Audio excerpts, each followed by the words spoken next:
આ પ્રક્રિયા નથી, પ્રકાશ છે. અને પ્રક્રિયા છે એ કાંઈ નથી, એવો આભાસ ભ્રમ છે, એપિયરન્સ.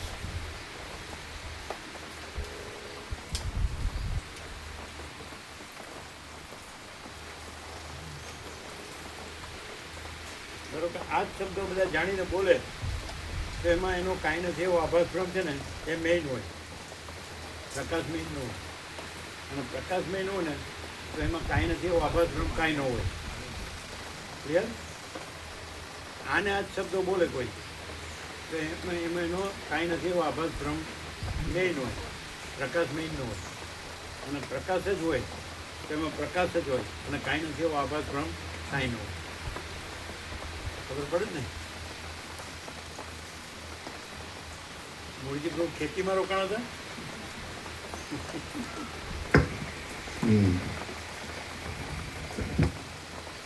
ખબર બહુ સંભળાય જ ને? હે?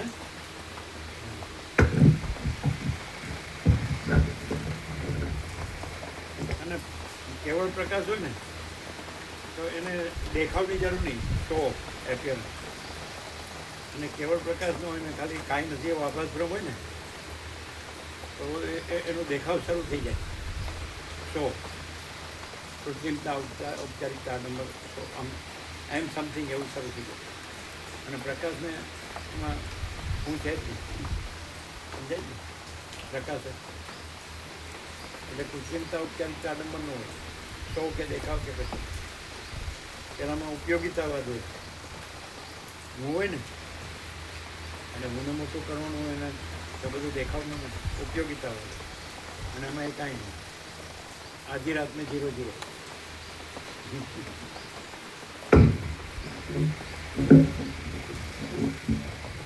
દ્રશ્ય છે એ બ્રહ્મ વિદ્યા મંદિર નથી, બ્રહ્મ છે એ બ્રહ્મ વિદ્યા મંદિર. એટલે કોઈ એમ કે લ્યો પછી આ જગ્યા ન હોય તો બ્રહ્મ આ જગ્યા નથી. બ્રહ્મ બ્રહ્મ છે અને બ્રહ્મ સર્વત્ર છે.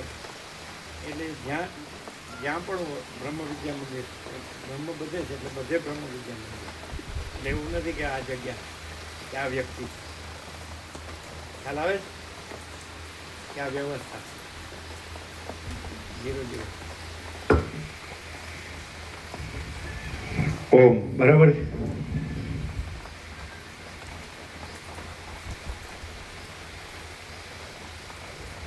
પરમ ચિદાકાશ, પરમ જ્યોતિ, અખંડ જ્યોતિ, મહાચિદાકાશ, સ્વયં પ્રકાશ, સંપૂર્ણ પ્રકાશ, પૂર્ણ બ્રહ્મ, અનંત તેજઘન, અનંત ચિદઘન, પરમાકાશ, કેવલ, અનંત, શુદ્ધ, તેજઘન, પરમાકાશ, અખિલાત્મા, પૂર્ણ બ્રહ્મ, પરમાત્મા, પરમ ચિદાકાશ, પરમ જ્યોતિ, અખંડ જ્યોતિ, અનંત, પૂર્ણ, પરમ ચિદાકાશ, પરમ શાંતિ, સ્વયં સિદ્ધ, स्वयं प्रकाश, स्वयं पूर्ण, स्वस्वरूप, यही सब कुछ है, इसके सिवा कुछ नहीं है. शून्यभास, अनंत कोटि, महाकल्पो है ही नहीं. महाचिदाकाश, स्वयं प्रकाश, संपूर्ण प्रकाश, महाचिदाकाश ज्योति, अनंत, अखंड, अभेद, महाचिदाकाश ज्योति, महातत्व, महासामान्य, महाचिदाकाश, स्वसंवेद्य, सहज निर्विकल्प, महाचिदाकाश, परम कैवल्य, परम शांति, परम चिदाकाश, अनंत, पूर्ण, निरपेक्ष सत, अनंत, संपूर्ण, अपरिगी, निर्भ्रांत, निरपेक्ष, वसीटराम, निर्वाण, राउंड 39મો રાઉન્ડ.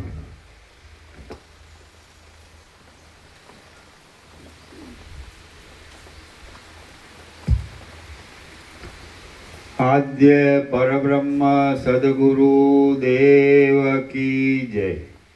ओम श्री परमात्मने नमः. सद्ग्रंथों में शिरोमणि श्री योग वासिष्ठ महारामायण निर्वाण प्रकरण पूर्वार्ध सर्ग 85मो पेज नंबर 1035 पेज नंबर 1035 सर्ग 85मो. चूडाला पति पासे वन में गई. आ 85માં सर्गમાં राणी जागी जईने शोधशे. राजाનું તેને દર્શન થશે અને પછી ચૂડાલા એ રાજાના ભાવિ અર્થનો વિચાર કરી ઘેર આવશે તથા પછી યોગ્ય વખતે જઈ તેને બોધ આપશે એ કથા કહેવામાં આવશે. વશિષ્ઠ બોલ્યા, ઉપર પ્રમાણે શિખીધ્વજ રાજા જેમાં જોઈતી વસ્તુઓ રાખવામાં આવી છે તેવી પોતાની પર્ણકુટીમાં વનમાં રહ્યો. હવે પછી ચૂડાલા રાણીએ શું કર્યું તે તમે સાંભળો. અર્ધરાત્રિના સમયમાં ઉઠી શિખીધ્વજ રાજા દૂર પહોંચી ગયા પછી ચૂડાલા રાણી ગામમાં સૂતેલી હરિણીની પેઠે ભયથી જાગી ગઈ. પતિએ છોડી દીધેલી એ રાણીને સૂર્ય ન હોવાને લીધે અને પૂર્ણ ચંદ્ર પણ ન હોવાને લીધે શોભા વગરના આકાશના જેવું પોતાનું શયન શૂન્ય જેવું લાગ્યું. ક્ષાર કરદમ એટલે ખાર અને ગારાવાળા પાણી. ક્ષાર કરદમ આદિથી ખરાબ રીતે સિંચાયેલી મોટી વેલની પેઠે કરમાઈ ગયેલા પોતાના અવયવરૂપી પાંદડાને ધારણ કરનારી અને ખેદથી ભરેલી એ રાણી કાંઈક પડી ગયેલે મોઢે શયનમાંથી ઉઠી. ઝાકળ પડવાથી ભૂખરા વર્ણની થઈ ગયેલી દિવસની શોભાની જેમ એ ચૂડાલા પણ અપ્રસન્ન, અસ્વચ્છ અને આકુળ બની ગઈ. ક્ષણ માત્ર સૈયા પર બેસી તેણે વિચાર કર્યો કે અહો, મોટું કષ્ટ આવી પડ્યું છે કે રાજા રાજ્ય છોડી ઘરમાંથી વનમાં જતા રહ્યા. હવે મારે આ વખતે અહીં શું કરવું? માટે હું પણ તેમની પાસે જ જાઉં, કારણ કે શાસ્ત્રોમાં પતિ એ જ સ્ત્રીઓની મુખ્ય ગતિ બતાવી છે. આવો વિચાર કરી પોતાના પતિની પાછળ જવાને ઊભી થયેલી ચૂડાલા રાણી ગોખમાંથી કૌંસમાં સૂક્ષ્મ રૂપે બહાર નીકળી આકાશમાં આવી. સિદ્ધ લોકોના સમુદાયને મુખ વડે બીજા ચંદ્રની ભ્રાંતિ ઉત્પન્ન કરનાર એ રાણીએ વાયુના સમૂહની સાથે આકાશ માર્ગે ફરવા માંડ્યું.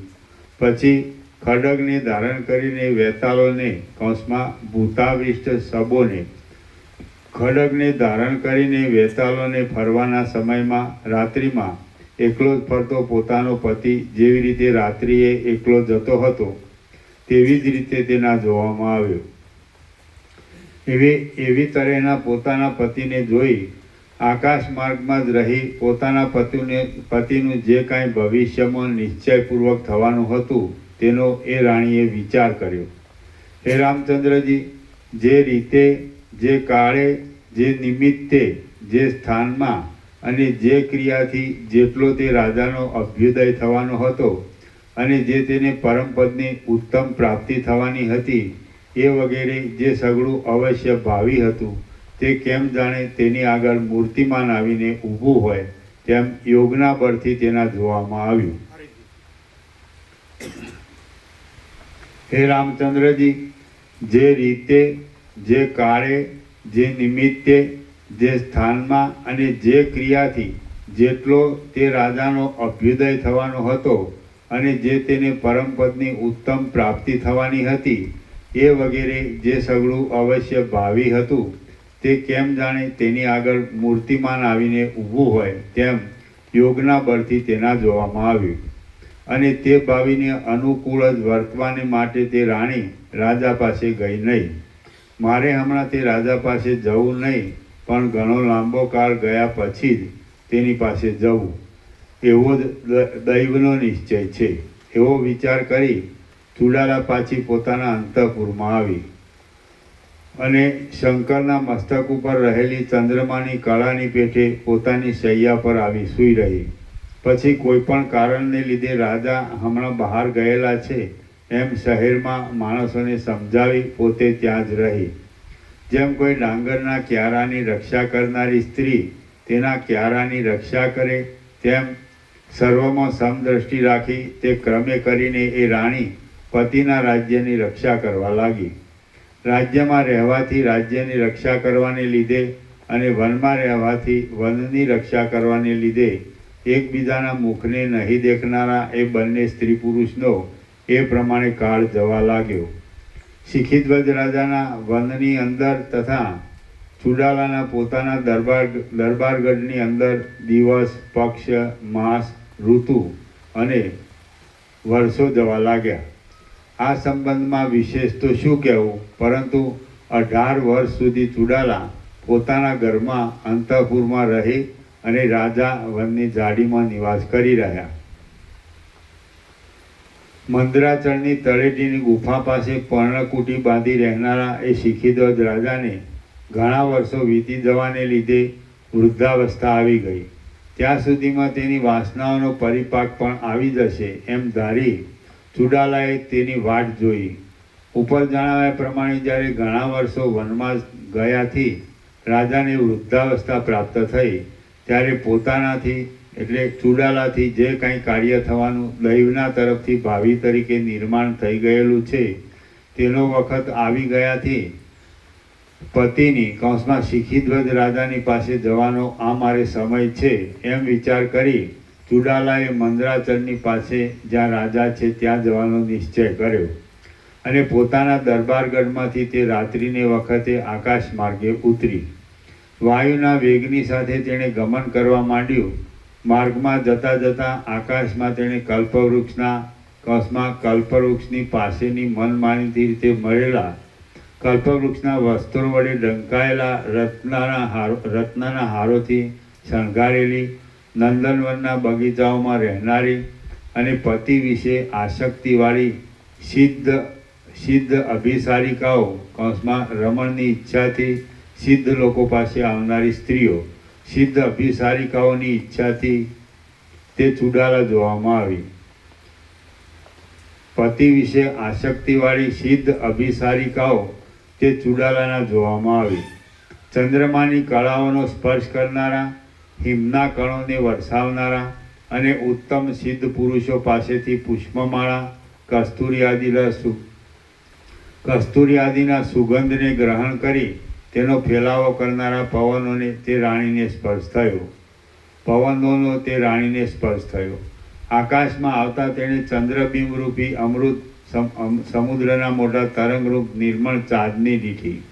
વાદળાની વચમાં થઈ ગમન કરનાર એ ચુડાલા રાણીએ મેઘની સાથે જ રહેનારી અને મેઘથી જુદી નહીં પડનારી વીજળીઓ તરફ વારંવાર દ્રષ્ટિ કરી. તેણે મનમાં કહ્યું કે પ્રાણીઓનો સ્વભાવ જીવતા સુધી બદલાતો જ નથી, કેમ કે મારું મન વિવેકથી રોક્યા છતાં ઉત્કંઠા થાય છે કે સિંહના જેવી દ્રઢ કાંદવાળા અને વિવેકી એવા મારા પતિને હું ક્યારે જોઈશ. મંજરીઓના ઝુમખાથી વીંટાયેલી વેલો વૃક્ષોરૂપી પોતાના પતિને ક્ષણ માત્ર પણ છોડતી નથી. એ જોઈને મારા મનમાં પતિને મળવા માટે ઉત્કંઠા થાય છે. જેમ ઉત્તમ દેવયોનીમાં થયેલ આ સિદ્ધ અભિસારિકા પોતાના પતિ પાસે જાય છે તેમ હું પણ મારા સ્વામીને ક્યારે મળીશ એમ મનમાં વિચાર થાય છે. અહો, આ મંદ પવનો, આ શીતળ ચંદ્રકિરણો અને આ રમણીય વનની હારો મને ઉત્કંઠા ઉત્પન્ન કરે છે. અથવા હે મૂઢ ચિત્ત, તું અંદર નકામું શા માટે નાચે છે? હે સુશીલ મન, તારું આકાશના જેવું નિર્મળ વિવેકીપણું ક્યાં જતું રહ્યું? અથવા હે પ્રિય ચિત્ત, પોતાના પતિ પ્રત્યે તારી ઉત્કંઠા છે તો ભલે, તે યોગ્ય હોવાથી ઉત્કંઠિત રહે, પણ વૃથા ઉત્કંઠાથી શું ફળ છે? હે શરીર, તું જેના આલિંગન આદિક માટે ઈચ્છા રાખે છે તે પતિ કૌંસમાં રાજા તો વૃદ્ધ થઈ ગયેલો, તપસ્વી, દુર્બળ શરીરવાળો અને વાસના વગરનો થઈ ગયેલો હશે તથા તેનું મન રાજ્ય આદિ ભોગો નહીં ભોગવવાને માટે નિર્મૂળ જેવું થઈ ગયું હશે એમ ધારી શકાય છે.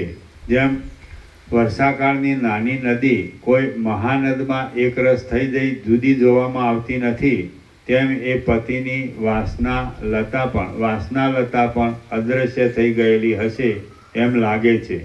કેમ કે તે એકાંતમાં જ રહેનારો એકાંકી, ઈચ્છા રહિત, વાસના વગરનો અને ઝાડના ઠૂઠાની પેઠે સુકાઈ ગયેલો છે એમ હું અનુમાન કરું છું. તો પણ હે ચિત્ત, તારી શી ઉત્કંઠા છે? હું યોગ બળથી એ પતિને બોધ આપી બાકી રહેલા પ્રારબ્ધને ભોગવવા ઉત્કંઠાવાળો કરી તારી સાથે તેનો મેળાપ કરાવીશ. વનમાં રહેનારા એ પતિનું વાસના રહિત થઈ ગયેલું ચિત્ત હું સર્વત્ર સમાન વૃત્તિવાળું કરી તેની રાજ્યમાં જ યોજના કરીશ અને પછી ઘણા લાંબા કાળ સુધી બંને સુખથી રાજ્યમાં રહીશું. અહો, આજ ઘણે લાંબે ગાળે હું મારા ઉત્તમ મનોરથને સિદ્ધ કરીશ કે જેથી મારો પતિ પણ જ્ઞાન થવાને લીધે મારા જેવો અંદર અને બહાર સરખા વિચારનો થઈ જશે. જેના વિચારો એકબીજાને મળતા છે તેવા સ્ત્રી પુરુષોના મેળાપથી જે અત્યંત આનંદ થાય છે તે આનંદ પહેલા દરજ્જાનો કહી શકાય છે. એવો મનમાં વિચાર કરી ચુડાલા રાણીએ આકાશ માર્ગે પર્વતોને, દેશોને, મેઘોને અને દિશાઓના અંતોને ઓળંગી મંદરાચળની ગુફા પાસે આવી. આકાશમાં જ અદૃશ્ય રહી વનના મધ્ય ભાગમાં પ્રવેશ કર્યો. વૃક્ષો અને લતાઓ ડોલવાથી જેમ પવનની ગતિની ખબર પડે છે તેમ વૃક્ષો અને લતાઓ ડોલવાથી તે ચુડાલાની ગતિ સમજાતી હતી. આવી તે ચુડાલા રાણીએ વનના કોઈ એક ભાગમાં પર્ણકુટીની અંદર યોગથી એકાગ્ર થઈ ગયેલા ચિત્ત વડે પોતાના પતિને જોયો. કેમ જાણે તે રાજાનો પૂર્વનો દેહ બદલાઈ ગયો ન હોય એવું રાણીને જણાવ્યું. પહેલાં હાર, બાજુબંધ, કડા અને કુંડળ આદિથી શણગારેલો હોવાથી જે રાજાને ચુડાલાએ મેરુના જેવો મહાકાંતિમાન જોયો હતો તે જ રાજા આજ દુર્બળ થઈ ગયેલો, શ્યામ વર્ણના જૂના પાંદડાની પેઠે શિથિલ થઈ ગયેલો, કાજળના જેવા પરસેવાના જળથી નાહી રહેલો અને નંદીગણ કૌંસમાં મહાદેવના ગણના જેવો નિષ્પૃહ બની ગયેલો રાણીના જોવામાં આવ્યો. એણે ફાટેલા લુગડા પહેર્યા હતા અને માથે જટા રાખી હતી તથા શાંતપણે પોતે એકલો જ રહી એ અકૃત્રિમ સ્થળમાં બેસી દેવતાઓના અને અતિથિઓના પૂજન માટે માળા ગૂંથતો હતો.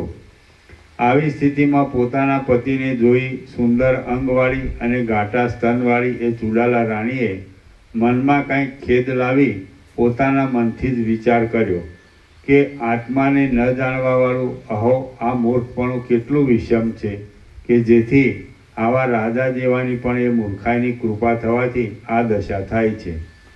જે રાજા અતિ લક્ષ્મીવાન અને મારો પ્રિય પતિ છે તે હમણાં હૃદયમાં અજ્ઞાનરૂપ વાદળાથી જ્ઞાન હણાઈ જવાને લીધે આવી દશાને પામ્યો છે.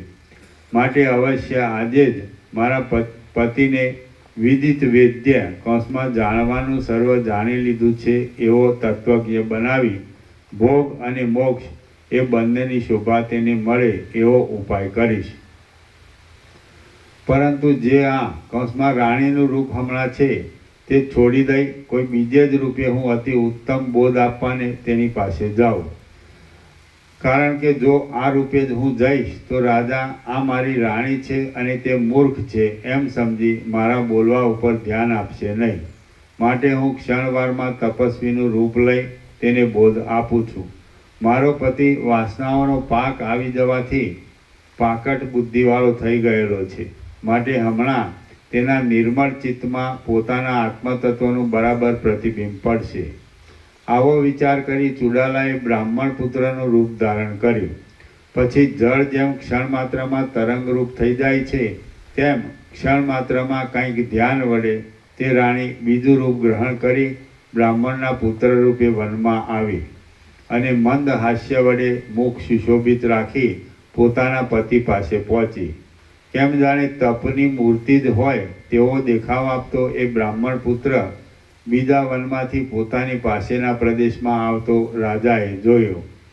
રસરૂપ સુવર્ણના જેવા પીળા, સ્વચ્છ અને કાંતિમાન અવયવવાળો, મોતીઓના હારોથી શોભાયમાન, અંગમાં શ્વેત યજ્ઞોપવિત જનોઈ ધારણ કરનારો, 2 ધોળા વસ્ત્રને પહેરનારો, પોચાથી બમણા પ્રદેશ સુધી નીચે લટકતી, લંબાઈમાં 1 હાથના પ્રમાણની અને પૃથ્વીને નહીં અડકતી રુદ્રાક્ષ માળાને ફેરવતો, ભમરાઓની હારથી વીંટાયેલ કમળની જેમ કેશથી ઘેરાયેલા શિરોભાગને ધારણ કરનારો, પોતાના શરીરમાંથી નીકળતા તેજના સમૂહથી આખાય પ્રદેશને પ્રકાશયુક્ત કરનારો, ઉદય પામેલા સવારના સૂર્યની જેમ કુંડળ વડે સુશોભિત મુખવાળો, શિખરના ભાગમાં ચંદ્રને ધારણ કરનારો, ઉદયાચળની પેઠે શિખામાં પરોવેલા મંદાર વૃક્ષના પુષ્પોથી શોભતો, રમણીય અને શાંત શરીરવાળો, બળવાન,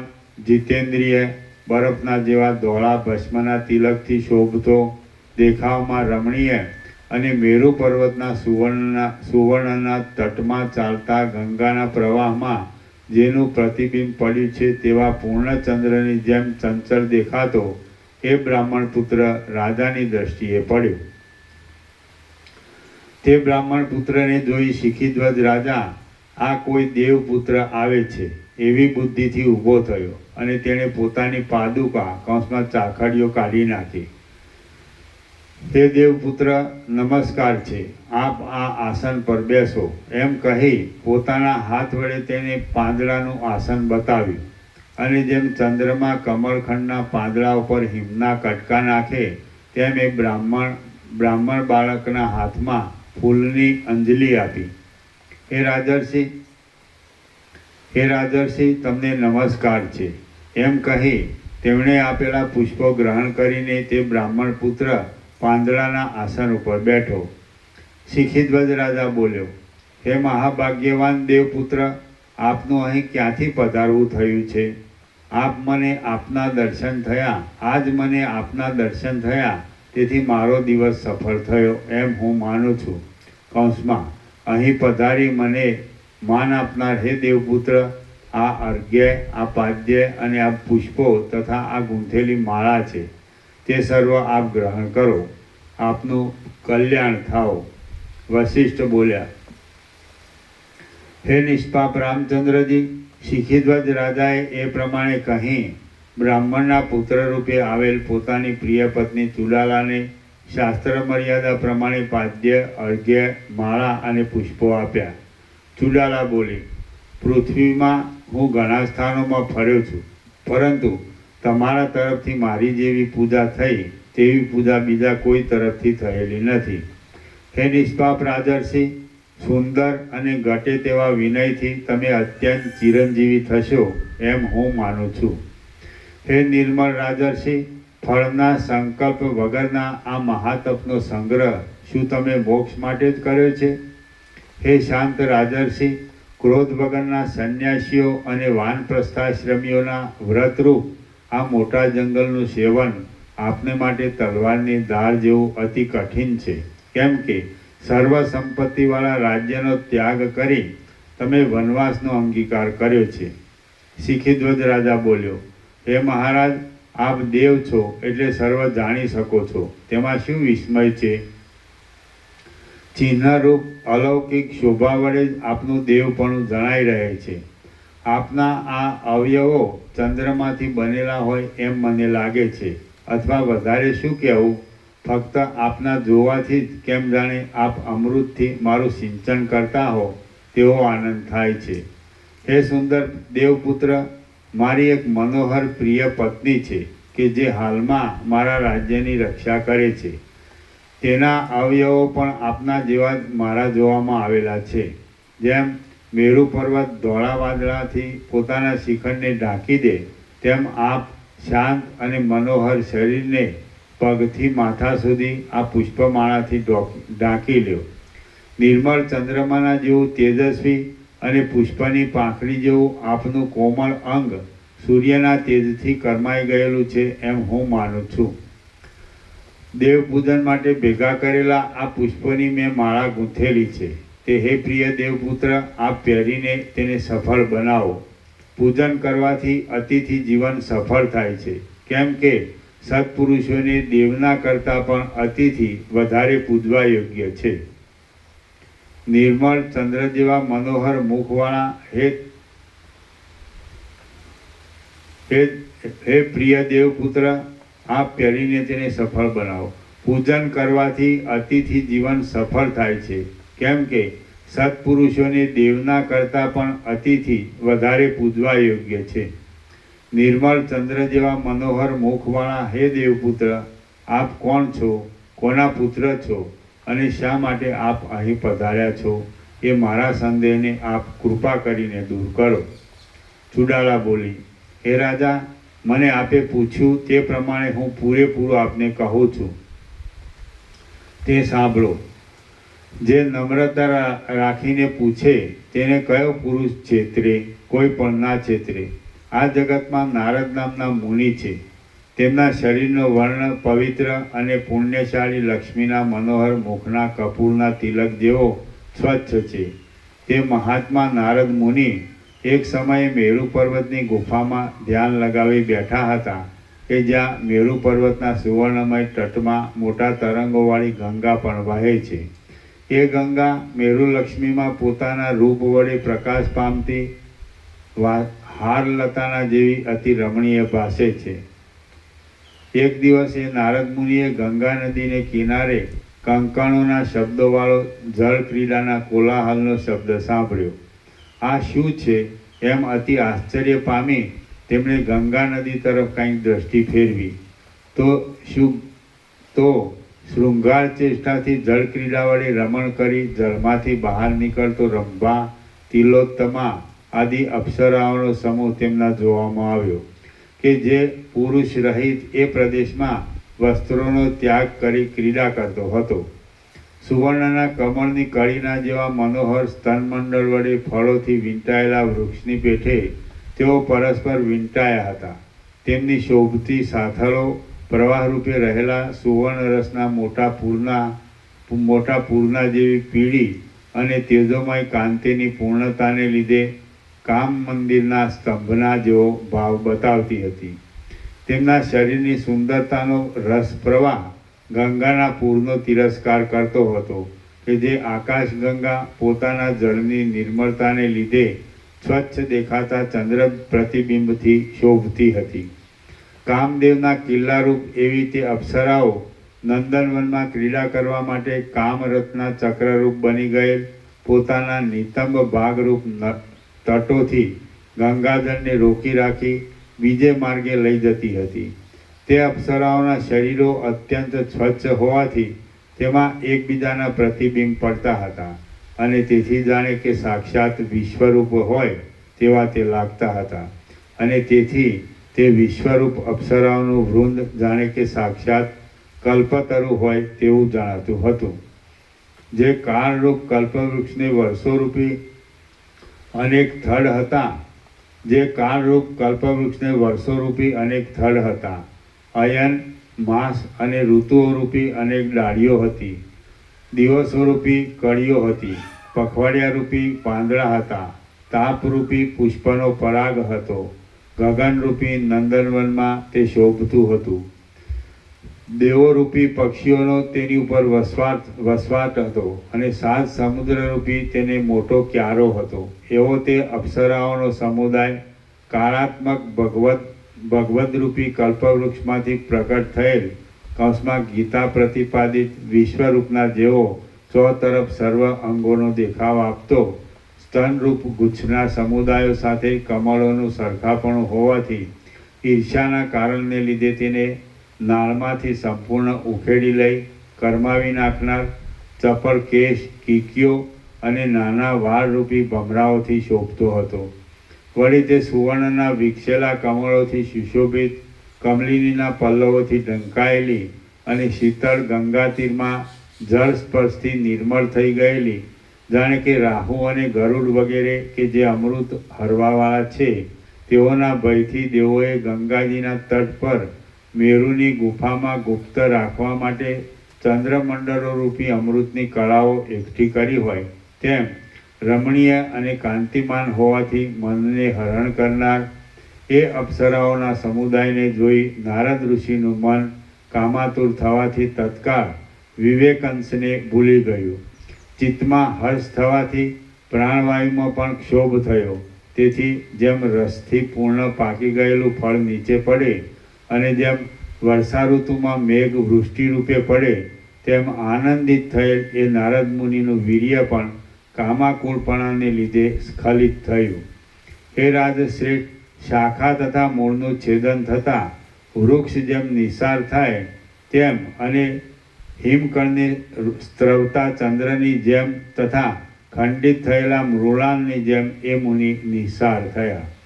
શિખેધ્વજ રાજા બોલ્યો, હે મહારાજ, નારદ મુનિ તો મહાજ્ઞાની, જીવનમુક્ત, નિષ્કામ, રાગરહિત, બહાર અને અંદર આકાશની જેમ નિર્મળ અને અસંગ તથા જેને કોઈની ઉપમા ન આપી શકાય તેવા છે. તેમ છતાં તેમની એવી સ્થિતિ કેમ થઈ? ચુડાલા બોલી, હે રાજર્ષિ, આ ત્રણેય લોકમાં પ્રાણીઓની જેટલી જાત છે તે સર્વનો અને દેવાદિકનો પણ જે દેહ છે તે દ્વંદ્વ ધર્મવાળો છે. હે પ્રિય રાજર્ષિ, જ્ઞાનમય હોય કે અજ્ઞાની હોય, પરંતુ જ્યાં સુધી મનુષ્ય જીવતું રહે ત્યાં સુધી સૌનું શરીર સુખ દુઃખમય જ હોય છે. જેમ દીવાથી પ્રકાશ વધે અને ચંદ્રના ઉદયથી મહાસાગર વધે તેમ કોઈક પદાર્થથી તૃપ્તિ આદિ થવાને લીધે સુખ જ વધે છે. જેમ વાદળારૂપી પડદો આડો આવી જવાથી રાત્રિમાં અંધારું વધે તેમ કોઈ ભૂખ આદિ પદાર્થોથી દુઃખ જ વધે છે. આ વિષયમાં સ્વભાવ જ મુખ્ય કારણ છે. એક ઘડીભર પણ જો પોતાનું નિર્મળ સત્ય આત્મ સ્વરૂપ ભૂલી જવાય તો જેમ વર્ષા ઋતુમાં વાદળા ચડી આવે છે તેમ આ દેખાતો સંસાર પ્રગટ થાય છે. હંમેશા મનનું એ આત્મ સ્વરૂપ સાથે જોડાણ રાખવાથી બે પળ સુધી પણ જો તે ભૂલી જવામાં ન આવે તો દ્રશ્યરૂપી આ પિશાચ ચિત્તના જોવામાં આવતો જ નથી. જેમ પ્રકાશ અને અંધારા વડે દિવસ અને રાત્રિની સ્થિતિ છે તેમ સુખ દુઃખ વડે જ આ શરીરની પણ સ્થિતિ છે. પરંતુ એ સુખ દુઃખ અજ્ઞાની પુરુષને જન્મના કારણરૂપ એવો દેહાદિકમાં આત્મબુદ્ધિનો અભ્યાસ હોવાને લીધે જેમ કપડામાં કેસરનો રંગ બરાબર દ્રઢ લાગી જાય તેમ બરાબર સંસ્કાર રૂપે દ્રઢ બેસી જાય છે. હે રાજા, જ્ઞાનીને તત્વજ્ઞાનને લીધે એ સુખ દુઃખનો જરા પણ રંગ લાગતો નથી. જેમ કેસર ગળી આદિનો સારો કે નરસો રંગ અતિ નજીક છતાં સ્ફટિક મણીને અંદર રંગી શકતો નથી, તેમ બહાર સુખ કે દુઃખ દેખાતા છતાં પણ જ્ઞાનવાનને તે અંદર લેપ કરી શકતું નથી. સ્ફટિક મણીમાં હજી પાસે રહેલા જાસૂદ આદિ પુષ્પોના પ્રતિબિંબોથી તે વખતે જાસૂદ ફળના રંગ જેવો પોતાનો રંગ લાગે છે. પરંતુ જીવન મુક્ત તત્વજ્ઞ પુરુષને તો સુખ દુઃખનો તે સમયે થતો હર્ષ શોકનો રંગ પણ લાગતો નથી.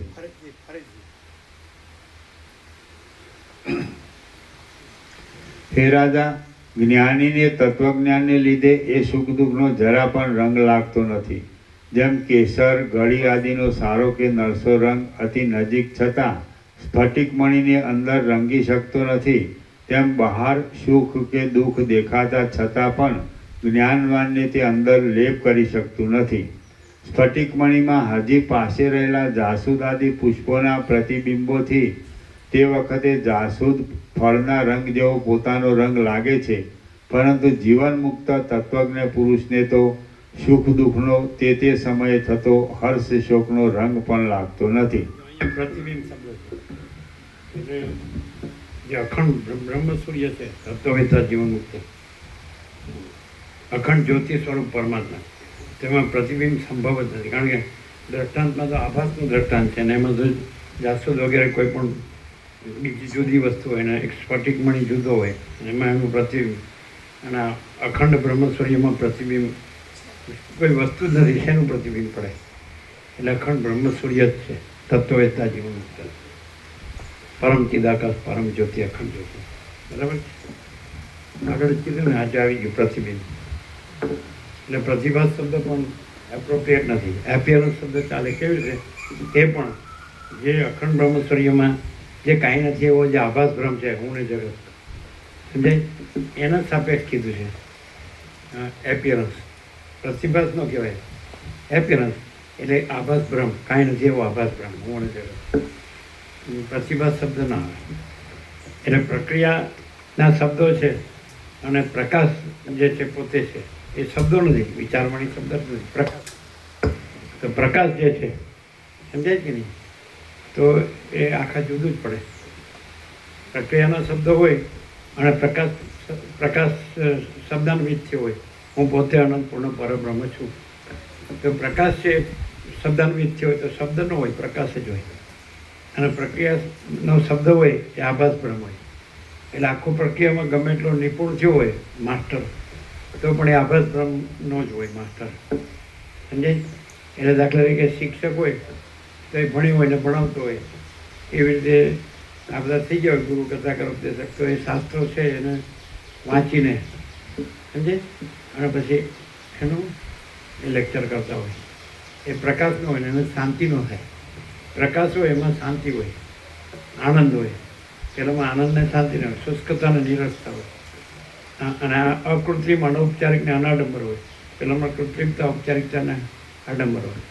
પેલામાં જે અહંકારનું ભ્રમ, જગતના બ્રહ્મ મોટો કરવાનો હોય, હું બધું જાણું છું, હું કાંઈક છું. અને પ્રકાશમાં બીજું કોઈ નથી, બીજું કાંઈ નથી, બીજું કાંઈ થતું નથી, છે જ નહીં. ક્લિયર થાય? એટલે પ્રતિભાસ શબ્દ નથી, એપિયરન્સ. પણ કોને માટે? જ્યાં આગળ જેને ભ્રમ હોય કે હું આ છું, જગત છે, તો એ એપિયરન્સ છે, એટલે આભાસ નથી, એ કાંઈ નથી. અને પ્રકાશ પ્રકાશ જ છે. અને એ ભ્રમ જે છે અને ભ્રમવાળો છે, હું ને જગત કે દ્રષ્ટા દ્રશ્ય કે જન્મ મરણ કે સુખ દુઃખ કે રાગ દ્વેષ કે હું મારું, સમજાય? તો એ કાંઈ છે જ નહીં. એપિયરન્સ કહેવાથી જ સમજાઈ જાય એ કાંઈ નથી, સમજાય? અને પ્રકાશ કહેવાથી જ સમજાઈ જાય કે અનંત નિરાકાર પરબ્રહ્મ આકાશ પ્રકાશ.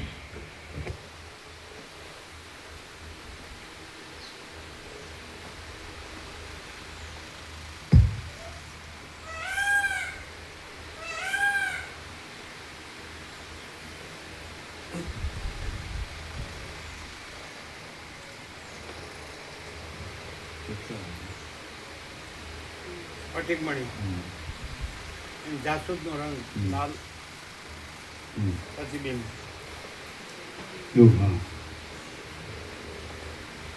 આ ક્રમથી જ બંધ મોક્ષની વ્યવસ્થા સમજી લેવી. ઉપરથી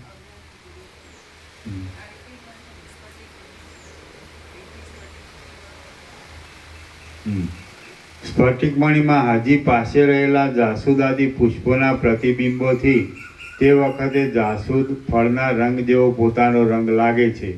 પરંતુ જીવનમુક્ત તત્વજ્ઞ પુરુષને તો સુખ દુઃખનો તે સમયે થતો હર્ષ શોકનો રંગ પણ લાગતો નથી. અજ્ઞાની પુરુષની બુદ્ધિમાં એટલે એનામાં એ કાંઈ છે જ નહીં. એનામાં હું ને જગત કે આ સૃષ્ટિ સ્થિતિ પ્રલય કે નામરૂપ કે વિવિધતા વિચિત્રતા કે આ જે આભાસ, કાંઈ નથી એવો આભાસ, એ કાંઈ છે જ નહીં. પોતે આ નથી, પોતે પરમ ચિદાકાશ, પરમ જ્યોતિ, અખંડ જ્યોતિ છે. અને એની અંદર શું છે? તો કે આનંદ પૂર્ણ પરમ ચિદાકાશ, પરમ શાંતિ. એ કેવો છે? તો કે સ્વયં સિદ્ધ, સ્વયં પ્રકાશ, સ્વયં પૂર્ણ સરસ્વતી. यही सब कुछ है, इसके सिवा कुछ नहीं है. शून्यवाद आनंद कोटि महाकल्प है ही नहीं.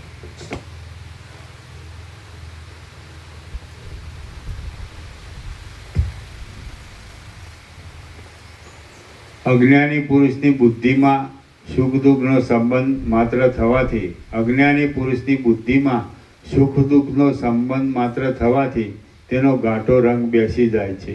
કેમ કે તે વસ્તુ જતી રહેવાથી પણ પાછું મનમાં દુઃખ થાય છે. જેમ બહારનો કેસર આદિનો રંગ વસ્ત્રથી દૂર કરી દેવામાં આવે તો પણ વસ્ત્રની અંદર દ્રઢ બેસી ગયેલો રંગ તો જતો જ નથી, તેમ સુખ દુઃખ આપનાર વસ્તુ દૂર જ થઈ જાય તો પણ અજ્ઞાનીઓના હૃદયની અંદર દ્રઢ ખૂંચી ગયેલા સંસ્કારો તો જતા જ નથી. આ ક્રમથી જ બંધ મોક્ષની વ્યવસ્થા સમજી લેવી. વિષયાશક્તિને લીધે વાસનાઓનો જે વધારો એ જ બંધ છે અને વિષયોનો સંગ છૂટી જતાં જ વાસનાઓ ચાલી જવી તેનું નામ મોક્ષ કહેવાય છે. આ ક્રમથી વિષયાશક્તિને લીધે વાસનાઓનો જે વધારો એ જ બંધ છે અને વિષયોનો સંગ છૂટી જતાં જ વાસનાઓ ચાલી જવી તેનું નામ મોક્ષ કહેવાય છે. વિષયાશક્તિને લીધે વાસનાઓનો જે વધારો એ જ બંધ છે અને વિષયોનો સંગ છૂટી જતાં જ વાસનાઓ ચાલી જવી તેનું નામ મોક્ષ કહેવાય છે. શિખીધ્વજ રાજા બોલ્યો, દૂર રહેલા અને પાસે રહેલા પદાર્થોના લાભનું દૂર રહેલા અને પાસે રહેલા પદાર્થોના લાભનું સુખનું કારણ છે. દૂર રહેલા અને પાસે રહેલા પદાર્થોના લાભ સુખનું કારણ છે અને વિનાશ દુઃખનું કારણ છે. તે કારણોથી શા માટે જીવને સુખ દુઃખ થાય છે? આપ તે કહો. મોર જેમ મેઘગર્જના સાંભળતા તૃપ્ત થતો નથી, તેમ આપના ઉદાર ઘણા અર્થવાળા અને અતિ નિર્મળ વચનો સાંભળતા મારું મન તૃપ્ત થતું નથી. ચુડાલા બોલી, શરીર મન વગેરેથી પોતાને અનુકૂળ સુખ મેળવી કોઈનીય મર્યાદામાં નહીં આવેલા આત્મતત્વના સ્વરૂપને ભૂલી જઈ દુઃખી થાય છે અને તેથી જીવની સાથે વિષયનો સંબંધ થાય છે. ચુડાલા બોલી, શરીર મન વગેરેથી પોતાને અનુકૂળ સુખ મેળવી કોઈનીય મર્યાદામાં નહીં આવેલા આત્મતત્વના સ્વરૂપને ભૂલી જઈ દુઃખી થાય છે અને તેથી જીવની સાથે વિષયનો સંબંધ થાય છે. જે સુખ ક્ષણિક હોય છે, જીવને ગતિ કરવાને ઈશ્વરી નિયમથી દેહમાં જુદે જુદે ઠેકાણે જુદી જુદી નાડીઓ રહેલી છે. જ્યારે વિષયો તરફ જીવ ખેંચાય છે ત્યારે તે પ્રાણવાયુથી પૂરાઈ ગયેલી નાડીઓમાં આવી તે ઇન્દ્રિય દ્વારા તે વિષયનો અનુભવ કરે છે. જેમ મૂળમાં સિંચેલું પાણી તેને વહેવાને માર્ગે ઝાડની અથવા આસપાસની સર્વ લતાઓમાં પહોંચી જાય છે, તેમ કુંડલિનીમાં ગયેલો જીવ પણ નાડી દ્વારા સર્વ દેહમાં પ્રવેશ કરી શકે છે અને વિષયનો સંબંધ થવાથી તેમાં એકાગ્ર થયેલ વૃત્તિની ધારા વડે તેને અનુભવે છે. જીવને સુખનો અને દુઃખનો અનુભવ કરાવવા માટે દેહમાં અનેક તરહની જુદી જુદી નાડીઓ રહેલી છે. જીવ જ્યારે સુખનો અનુભવ કરે છે ત્યારે પ્રસન્ન જોવામાં આવે છે, પરંતુ જ્યારે દુઃખનો અનુભવ કરતો હોય ત્યારે તેમ હોતું નથી. રાજા વગેરે સુખી લોકોને જવાના માર્ગો જેમ કપૂર, ચંદન આદિના સુગંધી જળથી છંટાયેલા અને પુષ્પ, ધૂપ, કસ્તુરી આદિથી સુગંધીદાર હોય છે, પણ ગરીબ લોકોના માર્ગ તેવા હોતા નથી.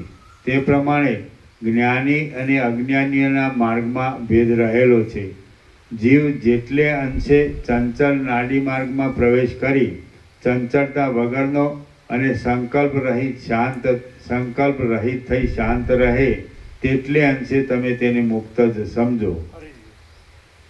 જીવ જેટલે અંશે ચંચળ નાડી માર્ગમાં પ્રવેશ કરી ચંચળતા વગરનો અને સંકલ્પ રહિત થઈ શાંત રહે તેટલે અંશે તમે તેને મુક્ત જ સમજો.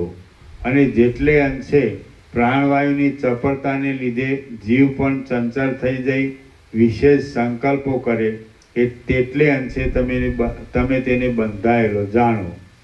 સુખ દુઃખનો અનુભવ થવાથી અનુકૂળ પદાર્થને મેળવવાને માટે અને પ્રતિકૂળ પદાર્થને દૂર કરવા માટે અનેક જાતના અનર્થોમાં ચિત્તનું સંકલ્પ રૂપે જે બહાર પ્રકટ થવું તેનું જ નામ જન્મ મરણથી થતા સંસારનું કારણ હોવાથી બંધ છે.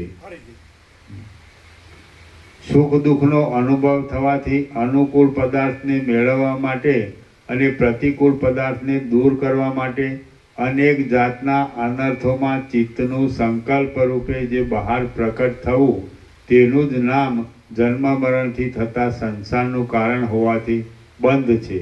અને તે સર્વમાં ન બંધાતા કેવળ આત્મ સ્વરૂપમાં જ સ્થિતિ રાખવી તે જન્મ મરણ આદિ સંસાર બંધનથી છૂટવાનું કારણ હોવાથી મોક્ષ છે. ફરીથી અને તે હા, અને તે સર્વમાં ન બંધાતા કેવળ આત્મ સ્વરૂપમાં સ્થિતિ રાખવી તે જન્મ મરણ આદિ સંસાર બંધનથી છૂટવાનું કારણ હોવાથી મોક્ષ છે. આ પ્રમાણે બે પ્રકારે બંધ મોક્ષની વ્યવસ્થા માનેલી છે. જ્યાં સુધી ચંચળ ઇન્દ્રિય દ્વારા સુખ દુઃખની દશા પ્રાપ્ત થયેલી નથી ત્યાં સુધી જીવ સુખ વડે સમાન વૃત્તિવાળો સ્થિર અને શાંત જેવો થઈ રહે છે. જેમ ચંદ્રમાને જોઈને સમુદ્ર ઉછળે છે તેમ ઇન્દ્રિયો વડે જાણી શકાય તેમ ન હોવાથી સ્વયં પ્રકાશ જીવ ચૈતન્ય પણ સુખનું કિંવા દુઃખનું અવલોકન કરી અંદર વૃત્તિઓ રૂપે ચંચળ થાય છે. હે પ્રિય રાજર્ષિ, જેમ બિલાડો માંસ જોઈ ચંચળ થાય છે તેમ એ જીવ પણ અનુભવમાં આવેલા સુખાદિકથી અને તેના ઉપાયરૂપ ધનાદિકમાં અનુકૂળ બુદ્ધિ થવાથી ચંચળ થાય છે. એનું કારણ તો માત્ર અજ્ઞાન જ છે. આત્મ સ્વરૂપનો શુદ્ધ બોધ થવાથી સુખ દુઃખાદિક જેવું કશું છે જ નહીં. સ્વરૂપનો શુદ્ધ બોધ આત્મજ્ઞાન રૂપના સ્વરૂપનો શુદ્ધ બોધ થવાથી સુખ દુઃખાદિક જેવું કશું છે જ નહીં એવો નિશ્ચય થવાને લીધે જીવને શાંતિ મળે છે. મિથ્યા જાણી લીધેલ હોવાથી સુખ દુઃખ જેવું કશું નથી. મારે અને તેને કશો સંબંધ પણ છે નહીં. હું કેવળ તેમાં નકામો જ બંધાઈ રહ્યો છું એવું જ્ઞાન થવાથી જીવને શાંતિ મળી મોક્ષ પ્રાપ્ત થાય છે.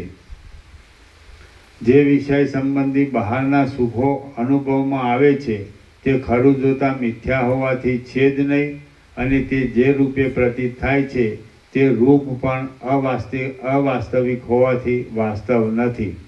એવું અંદર જ્ઞાન થવાથી જીવ બાહ્ય વિષયો તરફ ખેંચાતો નથી પરંતુ કેવળ શાંત થાય છે. જે કાંઈ છે તે સર્વ ચિદાકાશરૂપ પરબ્રહ્મ જ છે એવો ગાઢ નિશ્ચય દ્રઢ બેસી ગયો હોય તો તેલ વગરના દીવાની જેમ જીવ શાંત થઈ જાય છે. ફરીથી જે કંઈ છે હા. તે જે કાંઈ છે તે સર્વ ચિદાકાશ રૂપ પરબ્રહ્મ જ છે એવો ગાઢ નિશ્ચય દ્રઢ બેસી ગયો હોય તો તેલ વગરના દીવાની જેમ જીવ શાંત થઈ જાય છે. સર્વ જગત ચૈતન્ય રૂપ છે એવું જ્ઞાન થવાથી દ્વૈતની ભ્રાંતિ ટળી જવાને લીધે સુખાદિકમાં સ્નેહનો અનુકૂળ બુદ્ધિનો નાશ થઈ જવાથી તેલ વિનાના દીવાની જેમ તે શાંત બની જાય છે. આ સર્વ દ્વૈત બ્રહ્મ આકાશના જેવો શૂન્ય છે એમ બોધ થવાથી જીવનું ચંચળપણું જતું રહે છે અને બંધન રહિત થયેલા જીવને પછી ક્ષોભ થવો એ તો કેમ જ સંભવે. ફરીથી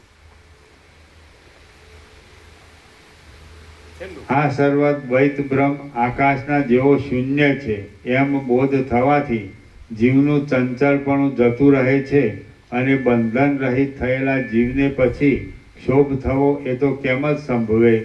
આ પ્રમાણે જ આદિ જીવ હિરણ્ય ગર્ભે પ્રથમ સૃષ્ટિના આરંભકાળથી બંધ મોક્ષનો માર્ગ કલ્પેલો છે અને તે જ હદ સુધી ચાલે છે.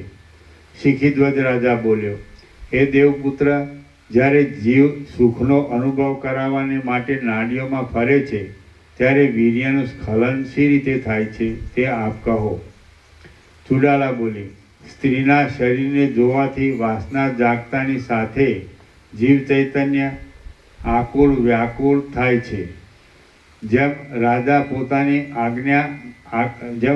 પોતાની આજ્ઞા માત્રથી સેનાને ચલાવે છે તેમ પ્રાણ આદિ પવનોને વાસનાઓવાળી રાગ આદિ વૃત્તિઓ અનુકૂળ પડે તેમ ચલાવે છે. સર્વ શરીરમાં વ્યાપી રહેલા વ્યાનવાયુની પ્રેરણાથી મેદની અંદર અને મજ્જાની અંદર રહેલો સાર પુષ્કળ તીવ્ર ગંધની પેઠે પોતામાં રહેલા સૂક્ષ્મ વીર્ય ભાગને જેમ પત્ર ફલાદિક પોતાના મૂળ ભાગમાં છેદ થવાથી તેમાં રહેલા રસને સ્ત્રવે તેમ સ્ત્રવે છે.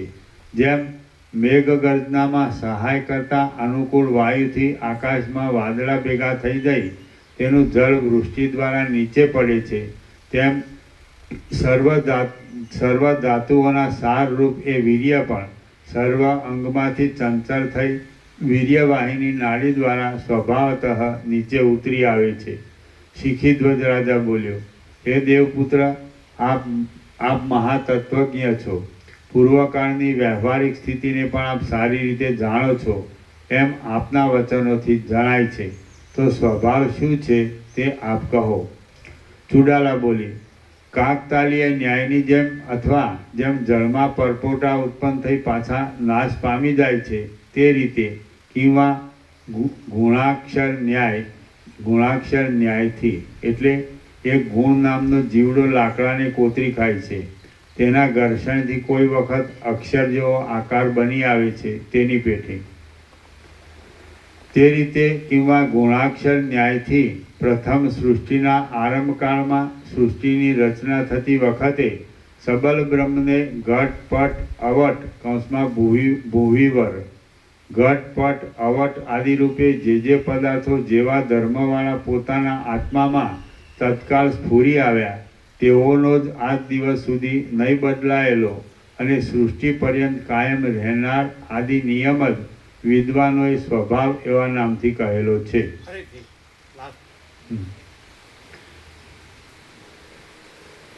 સૃષ્ટિની રચના થતી વખતે પ્રથમ સૃષ્ટિના આરંભકાળમાં સૃષ્ટિની રચના થતી વખતે સબલ બ્રહ્મને ઘટ પટ અવટ આદિ રૂપે જે પદાર્થો જેવા ધર્મવાળા પોતાના આત્મામાં તત્કાળ સ્ફુરી આવ્યા તેઓનો જ આજ દિવસ સુધી નહીં બદલાયેલો અને સૃષ્ટિ પર્યંત કાયમ રહેનાર આદિ નિયમ જ વિદ્વાનોએ સ્વભાવ એવા નામથી કહેલો છે. એ સ્વભાવ વડે સ્થિતિ પામેલા આ જગતની અંદર વિવિધ પ્રકારના વિકારોવાળા જરાયુજ અંડજ આદિ દેહો ભમ્યા કરે છે. કેટલાક જ્ઞાનવાન જીવો વાસના નાશ પામતા પાછા જન્મતા જ નથી અને કેટલાક અજ્ઞાની જીવો ભોગો વિશે દ્રઢ આસ્થાને લીધે બંધાયેલા હોવાથી વારંવાર જન્મ મરણ પામ્યા કરે છે. શ્રી યોગ વાસિષ્ઠ મહારામાયણમાં નિર્વાણ પ્રકરણના પૂર્વાર્ધનો ચુડાલાના આખ્યાન સંબંધી સુખ વિચાર યોગોપદેશ નામનો સર્ગ 85મો સમાપ્ત. ઓમ ઓમ ઓમ. પ્રસાદ આપી દે. સહજ સહજ સહજ જો ભાઈ સહજ કે આમાં તર્કની જગ્યા છે. મુકુંદ પ્રભુ, કિશન પ્રભુ, તર્કની જગ્યા છે. પરપોટા ચાય નથી, ખોટ્યાય નથી.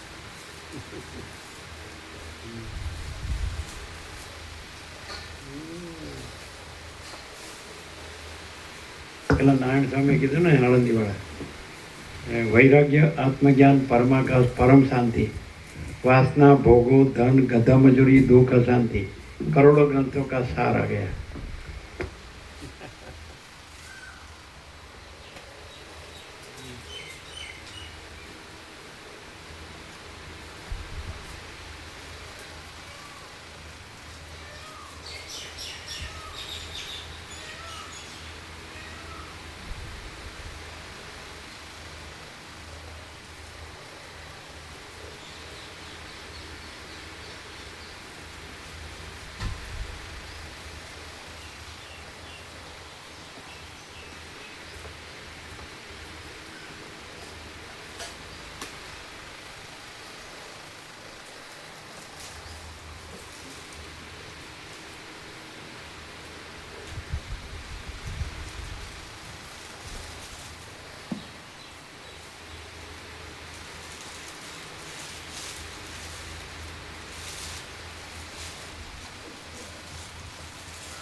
અનુભવ છે અહીંનો પરમ શાંતિ.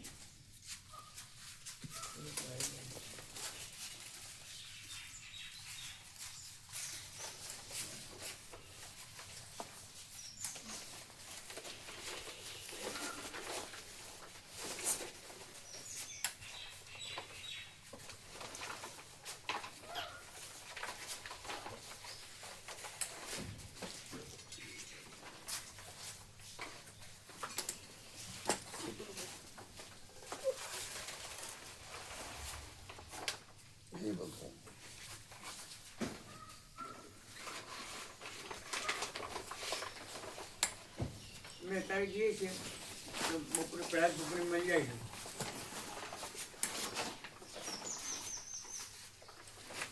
છે. કેટલા વાગે મળવાનું કીધું છે? 12 વાગે. હા તો મળી લેશે ને. તો અત્યારે જઈને શું કરશો?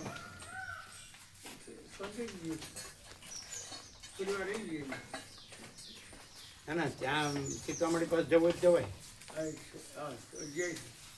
ત્યાં પ્રસાદ લઈ લે તો ચાલે. આવો પછી પ્રહલાદ પ્રભુ એ તો કઈ દેશે તો આવશે ને. હા એ તો ડાયરેક્ટ આવી જશે. ચાંદોડિયાથી અમે હાથે જઈશું. બરાબર. હા બરાબર. હા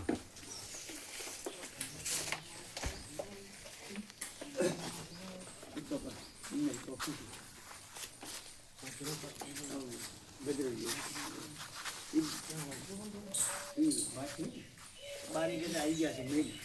ચોખ્ખું ચોખ્ખું મેન આવી ગયા.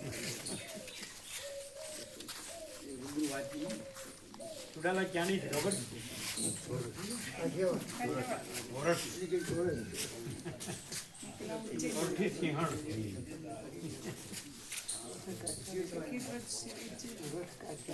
આમ સોરઠ કયા ભાગને સોરઠ કહેવામાં આવે છે? મોબાઈલમાં જોયું હતું. કારણ કે પાંચ કાઠિયાવાડનું ભાગ છે. સૌરાષ્ટ્રમાં 5 ભાગ. એમાં સોરઠ ક્યાં? ચોટીલા ને સોરઠ. હમણાં જોયું હતું. ઝાલાવાડ, કાઠિયાવાડ, પછી પેલો પાંચ છે. ચોરવાડની કંઈક કહેવાય. ગોહિલવાડા ગોહિલવાડ. હજી એક આવે. પાંચ ભાગ. ઝાલાવાડ, કાઠિયાવાડ, ગોહિલવાડ અને હજી કઈ ઝાલાવાડ, સોરઠ શેમાં આવે? સોરઠ ગોહિલવાડ. એ આખું થઈને સોરઠ. પાંચે ભેગું થઈને ગીર. એટલે પાંચે ભેગું થઈને સોરઠ કહેવાય. પાંચે ભેગું થઈને સોરઠ કહેવાય. આખું સૌરાષ્ટ્ર. આખું સૌરાષ્ટ્ર. એટલું ગીર નહીં.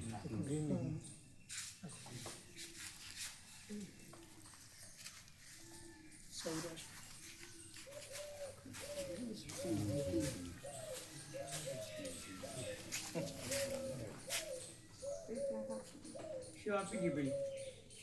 સેવા હા.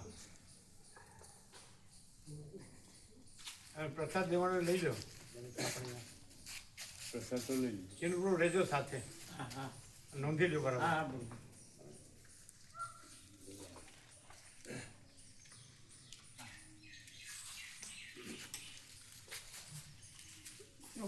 એટલે હા? આપણે વિવેક પ્રભુ જોડે વાત થઈ ને તો 11 વાગે અહીંયા કોલેજ પર આવે છે વિવેક પ્રભુ 11 વાગે હા. એટલે એટલા વાગે જઈએ ને અમે પેલું ઝેરોક્સ કરાવો. ઝેરોક્સ પ્રિન્ટ પેલું નવું બનાવવા માટે યાત્રા મળશે સુધારો કેટલા વાગે?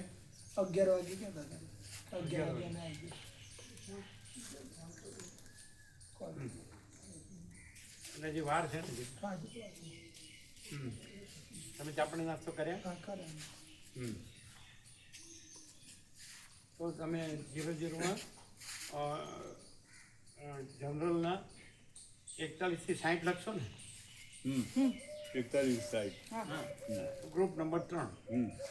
એમ એમ એમ કે પહેલા 1 થી 20. 20 ગ્રુપ નંબર 1 એવી રીતે લખવાનું. બરોબર. 21 થી 40 ગ્રુપ નંબર 2 બરોબર. જનરલ સેવામાં. હમ. 41 થી 60. સાઈડ. 41 થી 60. ગ્રુપ નંબર 3 એવી રીતે કરવાનું. બરોબર. બરાબર? તારીખ લખવાની. હમ. બરાબર? તારીખ લખ. મુકાબો વિશે એમને પચાવી દો. કીધું. મુકાપુરની સેવા એમ બી વધીને કે મુકાપુરની સેવા એમની પાસે આવી લખાઈ દીધી લખાઈ દીધી કાલ લખાઈ દીધી બરાબર. એ તો એ રીતે કરી દેવાનું, એ તો જે કરતો અને તમારે છે ને એટલે 49 + 1 49 + 1 એટલે 50 થશે. એટલે આખા 50 આખા અલગ જ રાખી જ દેવાના, તમારી પાસે રાખવાના નહીં. જ્યાં બધા રાખો છો ત્યાં અકબંધ એક જ સાથે. અને ટ્રેઝરર માં અન્નપૂર્ણા, બરાબર? ટ્રેઝરર માં અન્નપૂર્ણા એ રીતે. અને તમે કીધું ને કાલે સાંજે ખોટું કીધું, એ પૂરું કરવાનું બાકી હતું. એમ કે બધું તમારું જ છે એમ કીધું ને, એટલે ખોટું. બધું માં અન્નપૂર્ણાનું જ છે. हम कुछ नहीं, हमारा कुछ नहीं, हम कुछ नहीं जानते, हम कुछ नहीं करते. माँ चिदाकाश जो है सो है. અને माँ चिदाकाश सब कुछ है, मैं कुछ नहीं है. એટલે એ રીતે ખોટું કીધું. અને બધું તમારું છે એમ કે ત્યારે તમારું હું મારું છે એ બધું અમારું છે, તો કે ના હું મારું તમારી વાસનાનું હોય, હે હું મારું અમારી વાસનાનું ના હોય. શું કહે છે? હું મારું અમારી વાસનાનું હોય એમ. હું મારું એ અમારી અમને વાસના. ખબર નથી હું હોય પણ તમે જે બોલ્યા એ એટલે તમને જૂઠી ડોશી કહેવાય. જૂઠી ડોશી કૃત્રિમ લાગે પ્રભુ, એ કૃત્રિમ લાગે. જૂઠી ડોશી કહેવાય, જૂઠી ડોશી. દર વખતે જૂઠી પડે છે.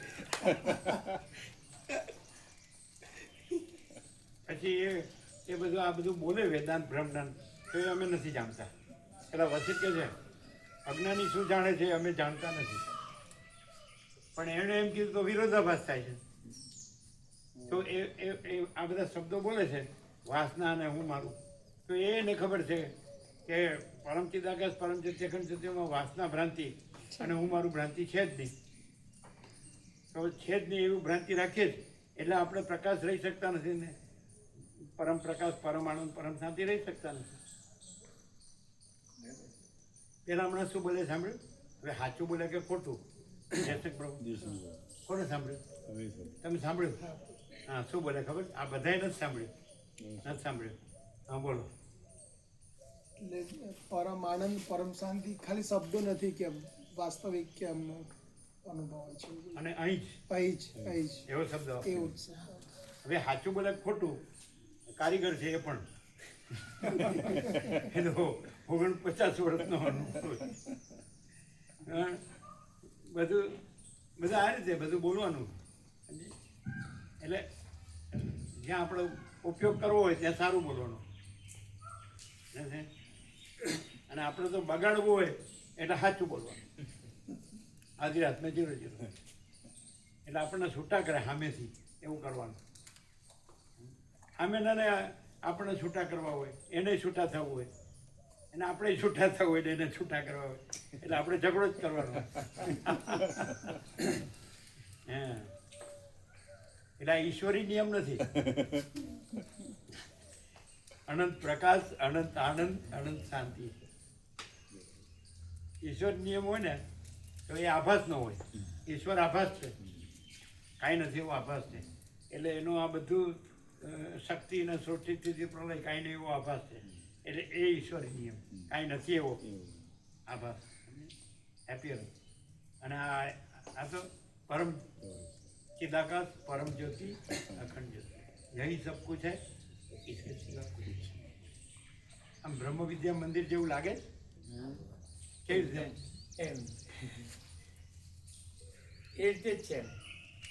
એટલે કેવી રીતે? એ રીતે આ જે આ બધી વિદ્યાઓ છે ને બહાર કોલેજો યુનિવર્સિટીમાં એ નહીં, એની એ બધું એનું છે. એ બધું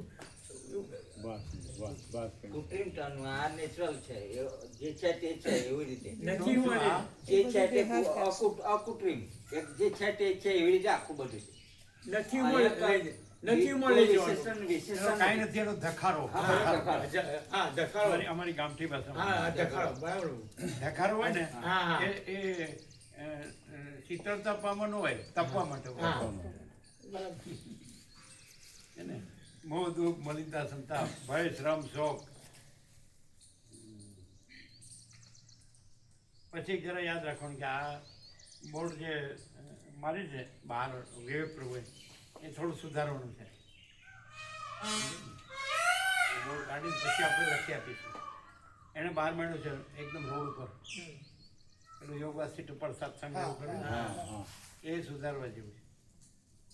એટલે એ તો ઉતારીને પેન્ટર એનો કરી શકે ને, તો કરીએ કરી શકે. કરીએ એ તો આખું સ્ટીકર એટલે એને શબ્દો એની રીતે બધા લખ્યા છે. હે? આખું સ્ટીકર જ છે એટલે બીજું લાગી જાય. બીજી ઉપર ચોટી જાય બીજું આવું એક આખું મોટું સ્ટીકર ટેબ્લેટ જ છે આ તો બીજું સ્ટીકર લાગી જાય. એના ઉપર લાગે. બરાબર. આ તો યાદ કરાવજો. બરાબર. એ થોડો એના શબ્દો એની રીતે કરી દે.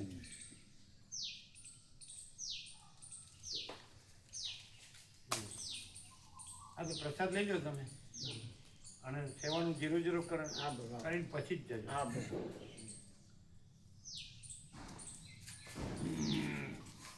અમે જઈને આવીએ તો હા એ આવું છે આવતા રહીશું. હા હા.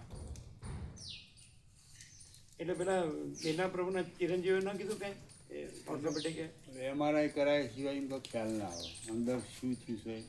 MRI કરાયા વગર તો ખ્યાલ પછી ના એમઆરઆઈ કેમ ન કરાવ્યું? આવે. એટલે કાલે રવિવાર હતો ને પ્રભુ, આપણે હાથ તો કરાવે ને. આજ તો કરાવશી. હવે એ તો અમદાવાદ હોત ના જતા રહે, વધારે થોડી તકલીફ લાગી એટલે વધારે તકલીફ લાગી અનુભવી છે ત્યાં. હવે એ તો ખબર નહીં, એ કોઈ ડૉક્ટરના એ બરોબર નહીં એમાં તો એ નહીં બરોબર. એ તો આ ગાડરિયા પ્રવાહ જેવા લોકો ગામના બધા જતા હોય ને એટલે એ રીતે છે જ્યાં પેલા એવું ના ચાલે. અનુભવી પરિચિત ભાવિક હોવો જોઈએ. એવું નહીં. પૈસા માટે ન હોવો જોઈએ, પણ સેવાના ભાવ નો હોવો જોઈએ. હા એવું નહીં ભાઈ.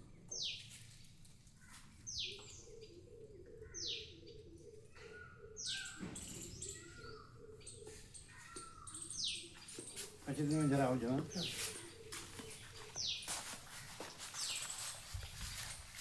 તમે સુશીલ પ્રભુ છો, રોકાવો ને. બપોરે જેમ જઈએ જે રીતે શાંતિથી જઈએ જે રીતે કેટલા વાગે જવાનું? આશરે 11, 11:30 પછી 12 વાગે બી ચાલે. 11 થી 12 માં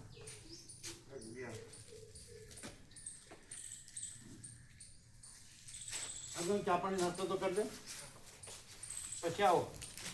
ફૂલ લઈ લેજો.